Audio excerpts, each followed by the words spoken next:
More than 90,000 people from around 150 countries descended on Las Vegas for the annual Broadcast Equipment Exhibition, and a decent proportion of them made their way to the South Hall for the opening of the show on Monday morning. Blackmagic design usually has a few surprises at NAB, and this year was no different. The first thing to greet those who made their way to the Blackmagic stand was the Ursa. The solid-looking bear of a camera has a Super 35 4K image sensor, which promises 12 stops of dynamic range and shoots at 60 frames per second. The most striking feature is its 10-inch fold-out monitor. Chief Executive Grant Petty said that having seen the size of the rigs built by users of the company's cinema camera, he wanted to build a full-size device with everything built in. Blackmagic also unveiled its studio camera, which has an active micro four thirds lens. Along with a 4-hour battery, talkback, tally indicators, built-in optical fibre and SDI connections. And, like the Ursa, it has a 10-inch screen. A little further into the South Hall was AJA's stand, and taking pride of place among the firm's converters and recorders was the Cion, the company's first ever professional camera. It shoots directly to AJA PAC SSD media at up to 60 frames per second, and it offers in-camera ProRes recording including 12-bit 444. And it can output 4K raw data at up to 120 frames per second via 4 3G SDI outputs. The 4K theme continued at the Atomos stand, where the Shogun monitor and recorder was revealed. It's the first 4K device from the Australian company, and was developed for cameras like Panasonic's GH4 and Sony's new A7S, which we'll see in just a moment.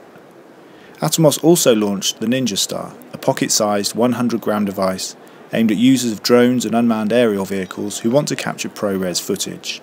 Dominating the convention centre's central hall was Sony's stand. A large amount of Sony's press conference on the Sunday was devoted to a demonstration of its IP-based live streaming kit, but it saved the biggest announcement for the end of the press conference when it unveiled the A7S, a full-frame compact camera that can output 4K via HDMI to an external recorder. It also packs in HD recording at 50 megabits per second, timecode, and optional XLR audio inputs. And aside from outputting 4K, the A7S has a remarkable ISO of 409,600. A few days before NAB opened, Canon revealed two new additions to its XF range of cameras, the 200 and the 205.